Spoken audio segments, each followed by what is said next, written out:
Shalom saudara-saudaraku yang dikasihi Tuhan. Kiranya Tuhan memberkati teman-teman, memberkati saudara-saudara, memberkati semua orang yang mengasihi Dia. Saudara-saudaraku yang dikasihi Tuhan, kalau saya bertanya kepada orang Kristen, siapakah Kristus? Ya, kalau saya bertanya, siapakah Kristus?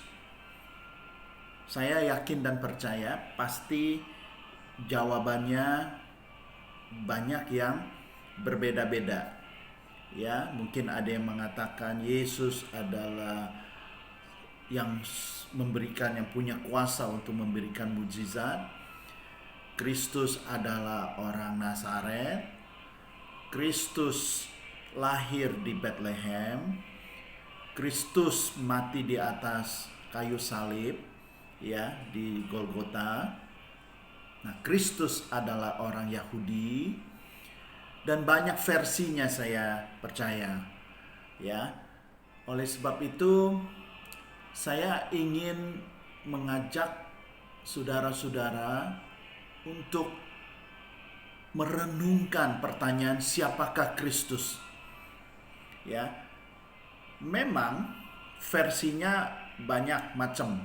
Ya, belum lagi versi dari agama lain yang mengatakan Yesus tidak mati, tetapi Yesus diserupakan ya oleh Tuhan dan tidak mati di atas kayu salib, tetapi diangkat langsung.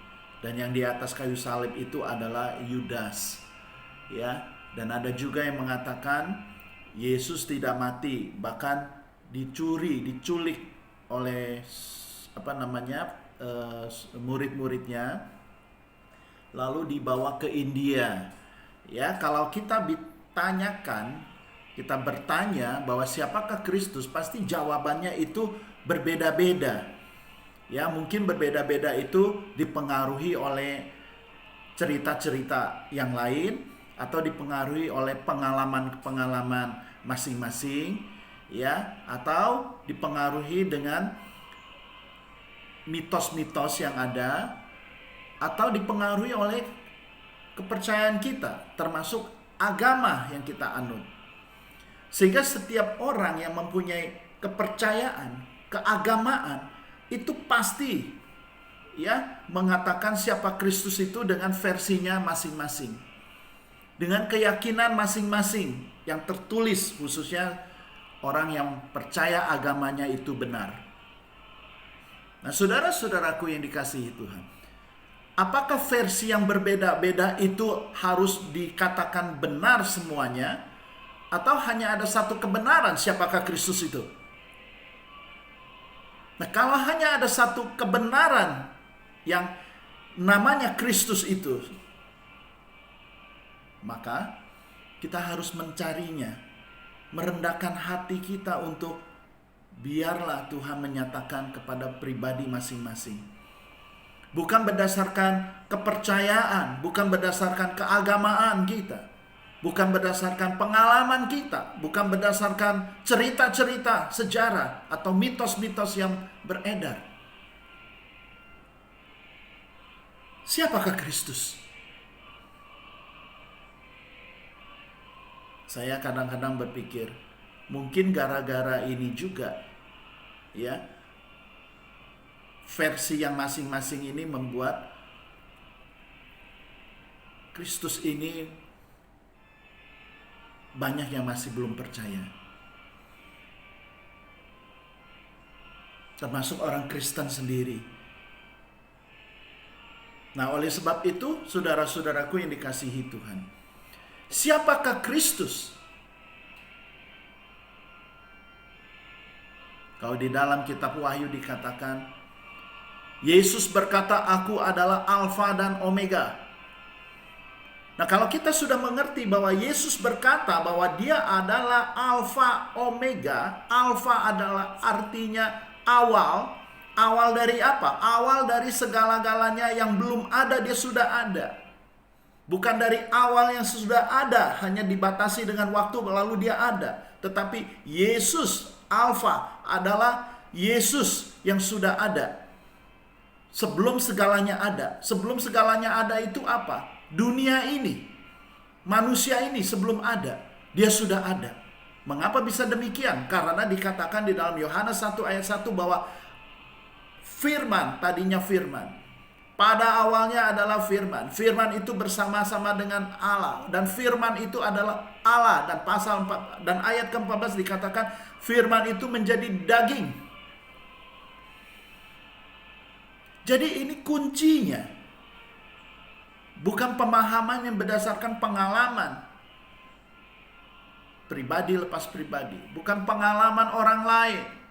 Bukan keyakinan kita yang berdasarkan kitab-kitab yang kita baca. Siapakah Yesus? Yesus adalah Alfa dan Omega, awal dan akhir. Tidak ada yang lebih awal daripada Yesus dan tidak ada lebih akhir daripada Yesus. Semua ada di kuasanya Kristus. Sejak awal sampai akhir. Suka atau tidak suka, faktanya adalah Yesus Kristus adalah awal dan akhir. Nah, kalau kita mengerti awal dan akhir, apa yang ada sebelum ada awal penciptaan? Tuhan. Apa yang ada pada Tuhan? Yaitu firman. Bahkan dikatakan firman yang menciptakan alam semesta ini beserta isi-isinya. Berarti Tuhan atau Allah mempunyai firman. Dan firman ini yang menciptakan manusia dan alam semesta. Dan segala hal diciptakan melalui firman-Nya. Dan firman ini yang menjadi manusia yang kita panggil Yesus Kristus, Yesus Citu, Yeshua Hamasya. Tetapi dia sudah ada sebelum segala sesuatu yang diciptakan ada. Jadi kalau dikatakan dia Alfa, maka kita harus percaya bahwa dia ada sebelum segala sesuatu ada. Berarti segala sesuatu yang ada, setelah awal, maka ada di dalam kuasanya. Ya. Kalau seorang anak sudah ada, hadir, berarti ada yang ada sebelum dia lahir, yaitu orang tuanya. Nah, tatkala anak itu lahir dari orang tuanya, dari ibunya, maka orang tuanya yang akan membimbing, mengasuh, mengontrol, mengawasi, mengarahkan. Bukankah demikian? Jadi kalau Yesus kita percaya bahwa dia adalah awal, sebelum segala sesuatu dicipta, maka dia adalah firman. Dan firman itu mengawasi, membimbing. Makanya pada saat Yesus belum lahir 2000 tahun yang lalu, Tuhan Allah berfirman melalui nabi-nabinya yang mewakili Tuhan. Dan tatkala Yesus Kristus sudah lahir, maka dia mewakili Bapa. Karena firman tidak bisa lepas daripada yang memberi firman, yang memiliki firman. Suara saya tidak bisa terlepas dari diri saya. Suara saya bukan saya. Saya adalah saya, suara saya bukan saya. Tetapi tidak bisa dipisahkan suara saya dari diri saya, karena suara saya itu keluar dari diri saya. Jadi mau tidak mau, yang saudara dengar adalah suara yang dari diri saya, yang punya nama, yang punya hak untuk mengeluarkan suaranya, yaitu suara saya yang bisa didengar. Demikian pun juga Allah Bapa berfirman, dan firman menjadi daging yang kita panggil, yang kita sembah di dalam nama Tuhan Yesus Kristus. Dialah firman yang menciptakan segala sesuatu yang tadinya tidak ada menjadi ada. Dia mengadakan segala sesuatu yang tadinya tidak ada, yaitu firman yang telah menjadi manusia. Karena dia Alfa, Ya. Nah, kalau kita mengerti seperti itu, maka apa yang terjadi setelah, bahkan sebelum Yesus lahir, maka itu ada di dalam naungan, di dalam kuasa firman itu sendiri. Nah, kalau kita melihat beberapa contoh ya yang terjadi sebelum Kristus lahir, itu ada mirip-miripnya kadang-kadang ya khususnya kita bicara mukjizat, ada mirip-miripnya kejadian-kejadian seperti kejadian Yesus pada saat lahir. Atau sampai sekarang pun pengajaran-pengajaran Kristen, pengajaran-pengajaran yang ada di dalam Alkitab, kok ada hubungannya? Ya, kok ada istilahnya, kok ada berdekatan ya, atau ada cerita-cerita yang sama. Karena dia yang punya sejarah. Sebelum sejarah ada, Yesus sudah ada yang masih berupa firman. Maka kalau sejarah ada, tidak heran tatkala Yesus lahir di dunia ini dan mengambil beberapa contoh-contoh yang sudah ada, yaitu bisa dari dia juga. Peristiwa-peristiwa sebelumnya atau dongeng-dongeng yang dikait-kaitkan. Karena semua ini adalah izin Tuhan. Sebelum sejarah ada, sampai sejarah berkembang sedemikian rupa sesuai dengan zamannya sampai hari ini. Semua ada di dalam kuasa Tuhan, di dalam kuasa firman-Nya, di dalam kuasa Yesus Kristus. Cuman kita terbelenggu, kita tertutup pikiran kita hanya melihat sosok 2000 tahun yang lalu yang namanya Yesus Kristus, yang lahir di Bethlehem, yang mati di atas kayu salib Golgota dan dianggap manusia biasa. Maka itu kesalahan manusia itu sendiri yang menutup pikiran. Bahkan kesalahan gereja-gereja yang memberitakan hanya sepotong-sepotong yang tidak masuk di dalam substansialnya, yang hanya mengutip sesuatu berdasarkan pengalaman-pengalaman yang terjadi, padahal itu bukan menjadi inti daripada kelahiran Kristus dan mati di atas kayu salib. Ini persoalannya. Seringkali kita hanya menyentuh, membahas, atau menginjil kepada orang lain, bicara mengenai mujizat. Ada seorang teman hamba Tuhan yang dia memberi kesaksian bahwa dia menyelamatkan, tanda kutip, keluar dari penyembahan berhala, kepercayaan nenek moyang yang menyembah patung-patung, lalu diajak keluar untuk percaya Yesus. Tetapi tatkala waktu mengajak orang itu keluar untuk masuk percaya pada Kristus, lalu yang diberitakan adalah tetap damai, lalu mukjizat, lalu berkat, dan hal-hal seperti itu. Bukan tidak boleh, tetapi kalau dulu orang ini menyembah berhala dengan harapan seperti itu, berkat, damai, selamat di dunia, ya, menjadi kaya, terlindungi, terproteksi, keluarga, dan hal-hal seperti itu. Lalu kita mengajak dia keluar dan membahas hal yang sama, cuman tukar baju saja dari yang namanya A misalkan menjadi namanya Kristen.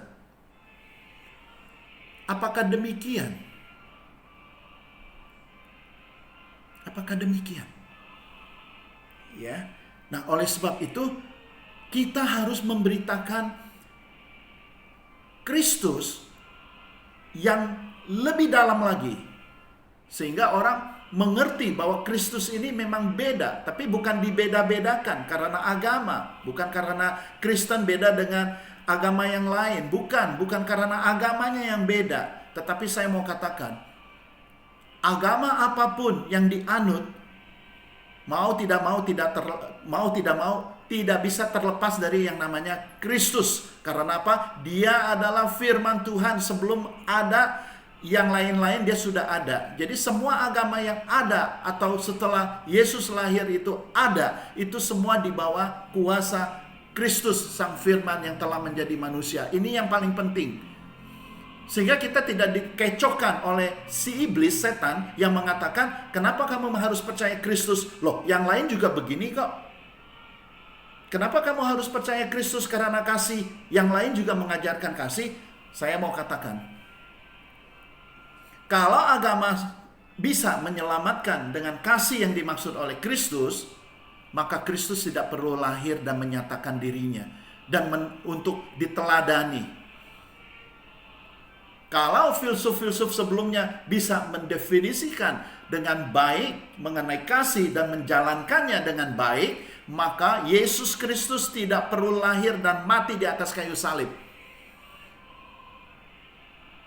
Justru karena apa yang diajarkan oleh dunia ini mengenai kasih, belas kasihan, semuanya hanya bisa dipelajari, hanya sampai di otak, tidak bisa dilakukan dengan sempurna.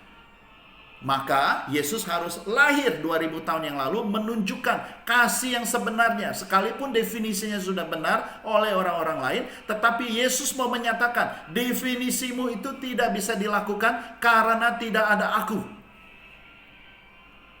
Dan tidak ada yang mencontoh harus bagaimana kasih yang sebenar-benarnya yang Tuhan maksudkan soal kasih itu.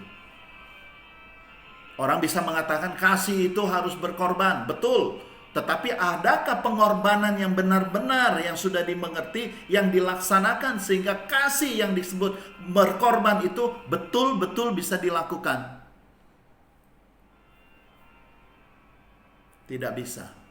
Hanya Kristus yang bisa menyatakannya, bukan hanya menyatakannya, tetapi dilakukannya di atas kayu salib. Saudara-saudaraku yang dikasihi Tuhan, sebelum saya percaya Yesus Kristus, saya sekolah di sekolah Katolik. Lalu ada beberapa kali ini murid-muridnya dibawa untuk menonton namanya Jesus of Nazareth. Mungkin saudara-saudara tahu film itu yang panjang 3 jam. Sepanjang film itu dimainkan, dari awal, pertengahan, bahkan sampai hampir akhir, itu saya tidak merasakan apa-apa. Ya saya pikir sesuatu yang ada di film itu, ya film lah. Film apapun di bioskop, saya pikir ini rekayasa saja, biasa-biasa saja, ada sutradaranya. Ya, jadi tatkala sudah hampir masuk ke dalam sesi atau bagian yang sangat luar biasa, yaitu di mana Yesus dibawa ke Yerusalem di Golgota, dinaikkan ke atas kayu salib. Lalu ada kalimat yang sangat agung yang membuat saya waktu itu masih belasan, umurnya masih belasan. Masih SD lah. Hanya satu kalimat yang Yesus katakan. Bapa, ampunilah mereka. Karena mereka tidak tahu apa yang mereka lakukan. Kalimat ini yang menurut saya sepanjang film ini diputar, ya sampai dicambuk dan segala macam, dan saya tahu tidak bersalah Kristus ini, lalu dia harus mati di atas kayu salib, lalu berkata satu kalimat yang begitu agung yang dikatakan, ya, ampunilah mereka karena mereka tidak tahu apa yang mereka lakukan. Secara perbuatan kita tahu bahwa ini penyiksaan. Yesus dicambuk. Apakah Yesus tidak tahu bahwa dia dicambuk? Apakah orang yang mencambuk itu tahu bahwa itu tidak benar? Kalau sudah tahu tidak benar, harusnya dihukum dong. Tetapi disinilah begitu besar kalimat itu dan bahkan masuk ke dalam yang lebih dalam, yaitu ampunilah mereka karena mereka tidak tahu apa yang mereka lakukan. Karena apa? Karena mereka tidak tahu memang yang ada di depan nanti setelah mereka lakukan itu seperti apa. Yaitu sesuatu yang baik buat semua manusia. Oleh sebab itu kalau sesuatu yang baik yang menimpa diri kita, atau yang akan menjadi kebaikan buat diri kita di kemudian hari, sekalipun saat ini kita menderita, maka kita bisa pikul itu salib. Kalau kita percaya Yesus Kristus yang kita sembah bisa menyelamatkan kita atau sudah menyelamatkan kita, maka penderitaan apapun yang kita alami, sebesar apapun, seberat apapun, kita tahu bahwa di depan nanti kita akan mendapat upah yang besar, maka penderitaan itu tidak ada artinya apa-apa. Mengapa kita sekarang harus menginjili bahwa kalau kita berpenyakit, kita punya masalah, minta Tuhan selesaikan? Padahal justru melalui penderitaan ini, melalui kesengsaraan ini, melalui persoalan, ujian, maka kita bisa melihat kemuliaan Tuhan. Seandainya Tuhan Yesus waktu itu tidak mau ikut perintah daripada Allah Bapa untuk mati, untuk menerima cawan, maka kita tidak ada kesempatan untuk diselamatkan. Nah, saudara-saudaraku yang dikasihi Tuhan, siapakah Kristus? Kristus melampaui semua pengajaran-pengajaran yang lain, karena dia adalah Alfa. Dia adalah firman yang sebelum menjadi manusia. Dan dia sudah ada sebelum segala sesuatu diciptakan. Dan segala sesuatu ada. Nah, kalau kita mengerti seperti itu, maka kita sangat bersyukur bahwa kita mengenal Tuhan Yesus. Dan kita tidak akan malu-malu lagi. Ibarat kalau di kemiliteran, kita mengenal jenderal yang paling tinggi. Sehingga kita tidak takut, kita tidak malu. Kita bangga. Saudara-saudaraku dikasihi Tuhan. Jadi yang menutupi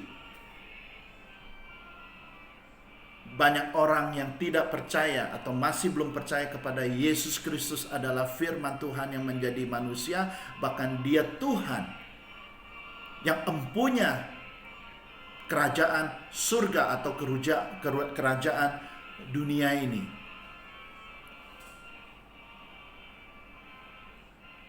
Saya mencatat beberapa hal. Kalau kita bicara mujizat, seringkali itu yang enak didengar, bukan? Itu yang kita cari-cari. Izinkan saya bertanya, kalau kita datang kepada Kristus, apa yang kita harapkan dari Dia?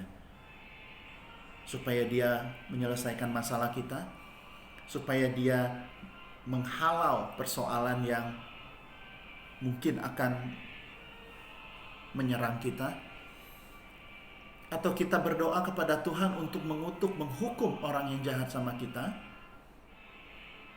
atau apa pada saat kita datang kepada Kristus? Apa yang ada di dalam hati kita? Itu yang menentukan imanmu.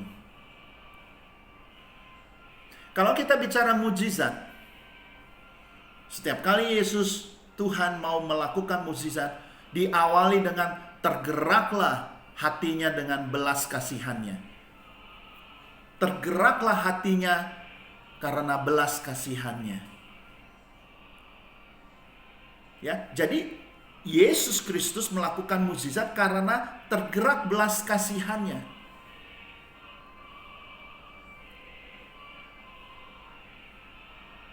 Nah, oleh sebab itu, kalau kita mau melihat mujizat yang sebenar-benarnya, kita mau Yesus Kristus ada di dalam hidup kita, maka kita mesti aktifkan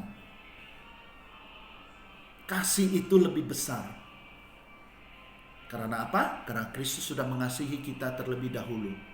Maka sudah seyogyanya, sudah seharusnya bahwa apa yang ada di dalam diri kita, yaitu Yesus Kristus, Roh Kudus yang ada di dalam hati kita, harus menguasai, harus kita relakan untuk dikuasai oleh Roh Kudus, oleh Tuhan itu sendiri. Sesuai dengan apa yang dikehendaki di dalam hidup kita. Kalau kita bicara mujizat, banyak yang dilakukan oleh Tuhan Yesus. Malah dia bertanya, apa yang ingin aku lakukan terhadapmu? Jadi Yesus datang bukan serta-merta lihat orang buta, celik saja. Tetapi setiap yang mau selesai masalahnya, datang kepada Yesus. Dan bahkan Yesus bertanya, apa yang engkau ingin aku lakukan terhadapmu? Beranikah kita menjawab pertanyaan itu apabila Yesus berkata kepada kita masing-masing, apa yang ingin aku lakukan terhadap dirimu? Lalu kita jawab, saya mau kaya Tuhan, penderitaan ini susah, tolong dihalaukan atau diselesaikan secepatnya. Atau apa jawaban kita? Orang buta dicelikan, tatkala ditanyakan, apa yang engkau ingin aku lakukan? Aku ingin melihat. Adakah pertanyaan-pertanyaan Yesus ini dan kita jawab, setelah itu kita bisa melihat Tuhan Yesus jauh lebih besar, jauh lebih dalam, jauh lebih mengerti. Kalau kita berdoa, meminta, memohon kepada Tuhan untuk menjawab pertanyaan yang Yesus pertanyakan kepada kita. Tetapi setelah itu, apakah kita lebih mengerti mengenai kasih sayang Tuhan? Banyak dari kita, persoalan demi persoalan sudah diselesaikan. Mujizat demi mujizat sudah terjadi. Tetapi banyak juga akhirnya tidak mengenal Kristus lebih dalam. Bahkan tidak mau taat. Bahkan tidak tahu menghadapi dunia ini dengan caranya. Tidak tahu. Jadi apakah mujizat-mujizat yang Tuhan izinkan terjadi atas permintaan kita lalu bisa lebih mengenal Kristus? Kalau tidak, percuma. Seperti ada 10 orang kusta, 1 yang kembali, 9 hilang. Sembuh. Berapa orang yang sembuh? Semua sembuh. Tetapi berapa orang yang datang kepada Kristus akhirnya? 1 orang. Izinkan saya bertanya, apakah saudara-saudara yang sudah Tuhan izinkan, Tuhan sudah melakukan mukjizat, mengangkat segala persoalan saudara-saudara, akhirnya membuat hidup saudara lebih dekat kepada Tuhan Yesus? Lebih percaya Dia, lebih dengar-dengaran dan mau taat lebih jauh lagi? Saudara yang menjawab, saudara-saudaraku, Tuhan melakukan mukjizat. Ya. Dia melakukan penyembuhan orang sakit. Jadi harus diingat, Yesus Tuhan melakukan mukjizat bukan menunjukkan Dia berkuasa. Dia tidak perlu menunjukkan kuasanya kepada ciptaannya. Tetapi Dia menginginkan ciptaannya mengerti bahwa selain kuasa ada lagi yang lebih jauh lagi, yaitu cinta, kasih sayang, belas kasihan. Jadi kalau kita mengerti atau kita tahu, kita percaya Tuhan Yesus itu berkuasa, tetapi hanya sampai di situ, tetapi tidak mengerti belas kasihannya begitu besar, kasih sayangnya begitu besar, cinta kasih kepada setiap manusia itu besar, nggak ada gunanya. Karena kalau kita bicara mujizat, yang lain juga pernah menceritakan. Coba saudara-saudara pelajari, baca. Setiap agama punya mujizatnya masing-masing kok. Jadi kalau kita menyentuh mujizat yang seperti yang kita sekarang selalu mengimpi-impikan atau yang kita yang kita selalu cari-cari, maka kita akan tersesat di antaranya dengan agama yang lain, kepercayaan yang lain yang juga mempunyai mujizat dengan versi yang berbeda tetapi tercatat juga. Dan itu juga dipercaya oleh masing-masing agama. Nah, kalau sudah sampai di situ, hanya sampai di situ, lalu bagaimana mujizat ini bisa menjadikan kita orang percaya kepada Kristus yang diselamatkan? Atau kita percaya Yesus adalah juru selamat yang menyelamatkan.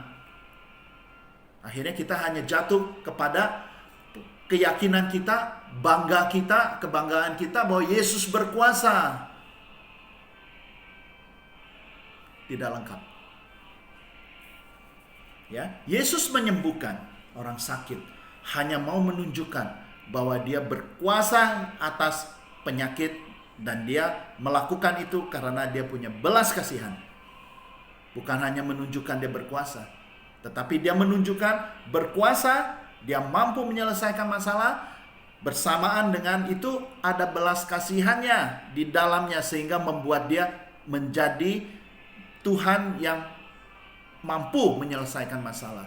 Kalau dia mampu tapi tidak punya belas kasihan, ya tidak akan selesai, saudara-saudara.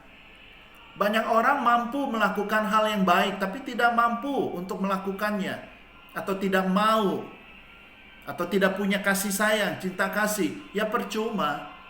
Banyak orang kaya mampu untuk membantu, ya, memberikan segala sesuatu yang dia punya, mampu, tetapi tidak ada belas kasihannya, saudara-saudara. Tidak ada cinta kasihnya, dan itu tidak akan terjadi akhirnya.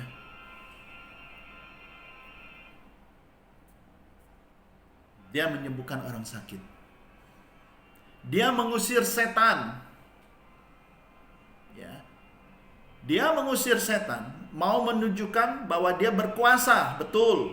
Karena apa? Dia adalah yang memegang empunya, ya, dia adalah empunya segala sesuatu. Maka setan pun bisa diusir. Tetapi kita sekarang mengusir setan tidak bisa.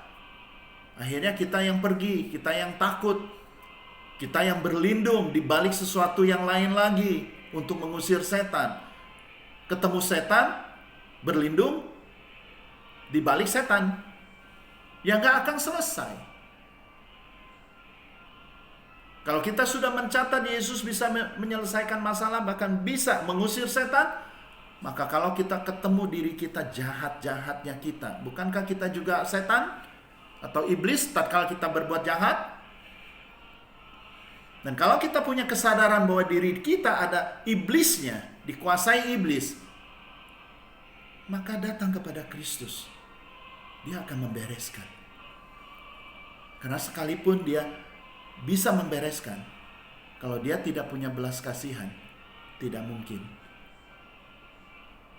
Oleh karena kasihnya, maka dia melakukan untuk saya dan untuk saudara. Dia mengendalikan alam. Dia mau menunjukkan bahwa alam semesta yang dicipta itu harus tunduk kepada pencipta. Nah, sekarang banyak paham-paham atau keyakinan-keyakinan yang memberi kita berkat, yang memberi kita jalan adalah alam semesta.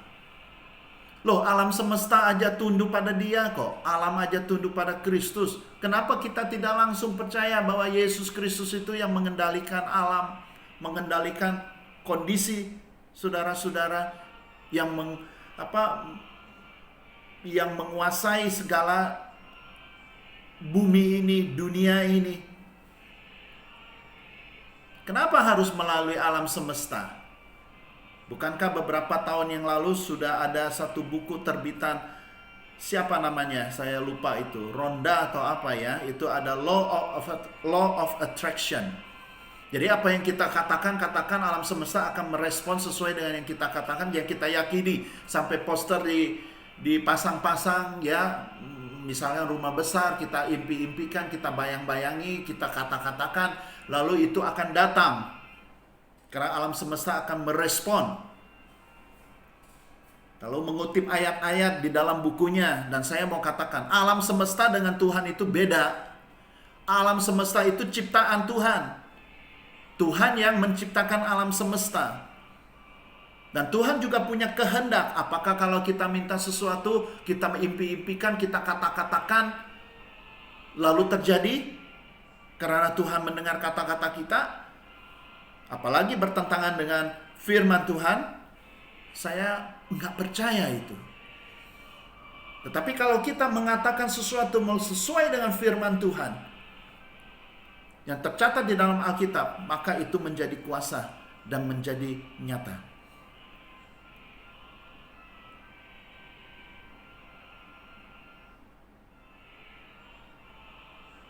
Zaman dulu cerita Tiongkok kuno, ada yang namanya Zhuge Liang.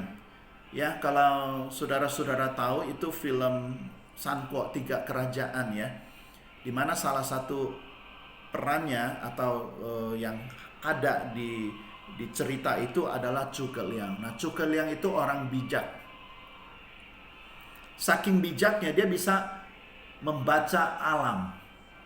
Angin mau kemana, kapan, dan bakal bagaimana, cuaca dan segala macam. Orang bijak. Saya percaya, tetapi dia tidak bisa mengendalikan. Dia hanya bisa membaca, tetapi tidak bisa mengendalikan. Tetapi Yesus Kristus mengendalikan alam. Dia bisa perintahkan alam untuk apa saja. Ya, jadi kita jadi orang Kristen harus fokusnya kepada Yesus Kristus. Sekalipun ada yang memanggilnya Yesus itu, Yeshua Hamasya. Ya, ini hanya istilah panggilan nama, tetapi hakikatnya dia adalah Allah. Firman yang menjadi manusia, itu yang harus kita percaya. Tidak perlu kita perdebatkan yang namanya Jesus Christ, atau Yesus Kristus, atau Yesus itu, atau Yahweh, atau apa nama-nama seperti itu. Karena Tuhan yang kita sembah tidak memerlukan nama-nama yang akan membuat kita berdebat sana sini. Intinya adalah kita percaya Yesus Kristus, kalau di Indonesia, yang adalah firman Tuhan yang menjadi manusia. Sekalipun kita bicara Yesus itu, kita juga percaya bahwa Yesus yang ada, yang disebut Yesus itu adalah firman Tuhan yang menjadi manusia. Sekalipun kita mengatakan Yeshua Hamasya, kita juga harus percaya yang disebut Yeshua Hamasya adalah firman Tuhan yang menjadi manusia. Kalau kita sebut Isa Al-Masih, kita juga harus percaya bahwa Yesus adalah, atau Isa Al-Masih yang dikatakan atau yang disebut, dipanggil, yaitu firman Tuhan yang menjadi manusia.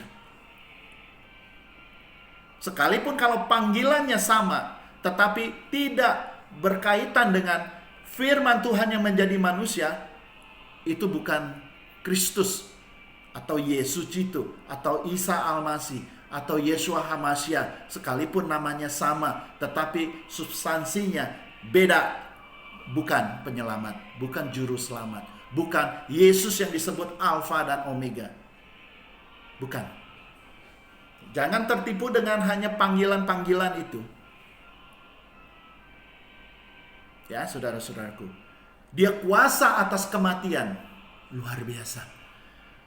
Tidak ada seorang pun berkuasa atas kematian. Tetapi Kristus bisa berkuasa atas kematian.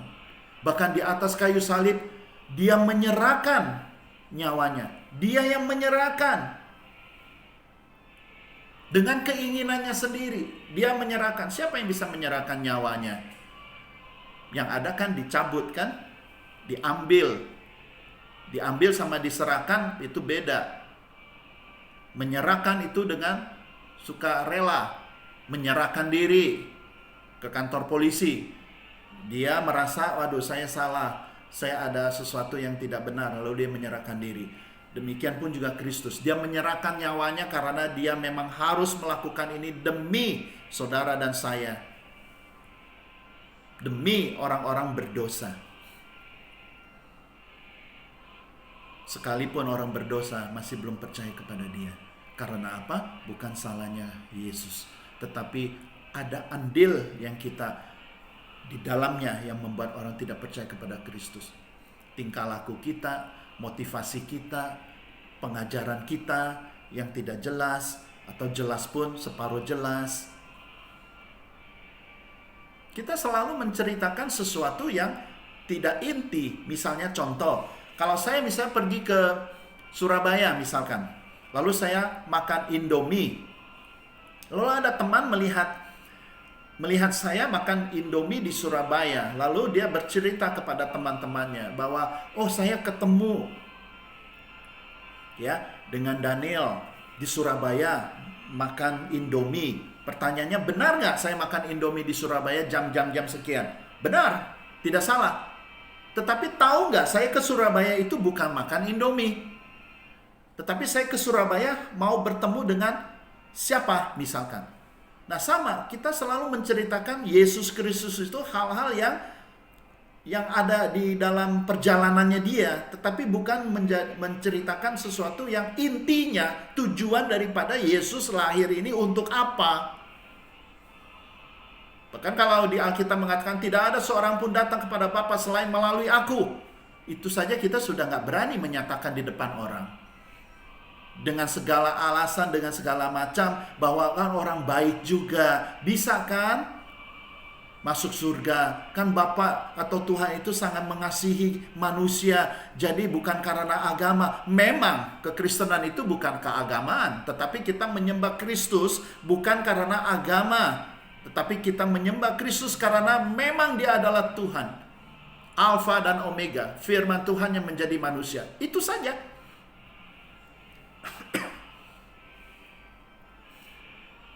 Jadi kalau ada orang menceritakan kepada orang lain bahwa saya di Surabaya hanya makan Indomie, lalu ada tambahannya, kok jauh-jauh ya makan Indomie, bukankah di tempatnya ada? Lalu ditambahin lagi, wah kurang bijak, bodoh lah, apalah, segala macam, buang-buang duit lah. Nah ini menjadi pelajaran tambahan di luar daripada yang sebenarnya. Padahal saya bukan makan Indomie untuk situ. Kebetulan saya lapar misalkan, lalu saya makan. Tapi tujuan saya bukan. Nah, kalau kita tidak mencerna lebih dalam tujuan daripada Yesus Kristus lahir dan ada di atas kayu salib, kenapa? Hanya ceritanya putar-putar. Orang buta dicelikkanlah, jalan lumpuh berjalan, sakit disembuhkan, mati dibangkitkan, yaitu hanya cerita-cerita saja. Ya walaupun itu fakta. Maukah kita sekarang menceritakan atau mengajarkan atau menginjili bahwa Yesus itu adalah salib? Tatkala kita melihat salib, kita melihat Kristus. Tatkala kita melihat Kristus, kita merasakan, bahkan terhisap masuk ke dalam kita kasih sayang Kristus yang sudah menguasai diri kita, atau yang sudah mati demi dunia ini, demi orang berdosa. Maukah kita memberitakan kabar baik ini kepada orang-orang yang belum percaya? Kristus, salib, salib, salib. Biarkan kita memberitakan kabar baik salib ini. Maka mujizat yang akan mengiringi kehidupan kita dengan cara Tuhan. Maukah saudara? Maukah saudara? Mari kita beritakan salib Kristus, salib Kristus, salib Kristus yang agung. Di situ baru kita bisa menyaksikan betapa besarnya kasih Kristus buat kita semua. Jadi kita bisa memisahkan yang mana yang salah, yang mana setengah benar, yang mana benar-benar. Sudah waktunya kita beritakan salib Kristus setiap hari, setiap minggu di gereja. Semuanya.